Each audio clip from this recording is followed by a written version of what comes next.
কথাতে আছে যার শেষ ভালো তার নাকি সব ভালো, তবে যার শেষটা খারাপ তার কি সবটাই খারাপ?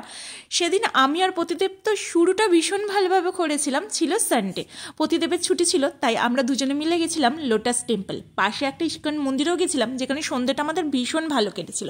বাড়ি এসে বাড়ির সকলের সাথে ফোনে কথা বলার পরে হঠাৎ করে দেখি আমার ফোনটার কোনো কাজ করছে না, ডিসপ্লেটা। আমার তো মাথায় হাত, মাত্র 6 মাস আগে নেওয়া নতুন ফোনটি কাজ করছে না। ফোন খারাপ হয়ে গেলে তো এখন সকলেরই মাথাতে হাত।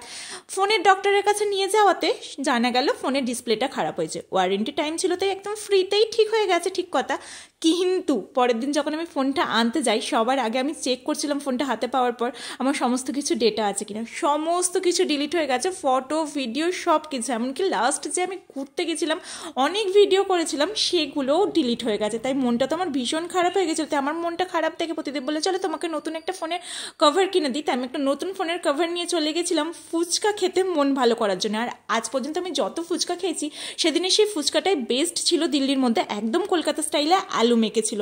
দিন দুজনে আরও টুকিটাকি কিছু খাওয়া দাওয়া করে চলে গেছিলাম পাশে একটা মলে। তবে সেরকম কিছু কেনাকাটি নেই বলে বেরিয়ে পড়েছিলাম বাড়ি যাবার উদ্দেশ্যে। রাস্তায় যেতে যেতে এত জ্যাম ছিল যে আমরা এই অক্ষরধামের কাছে এসে একটু দাঁড়িয়েও পড়ি দুজনে মিলে।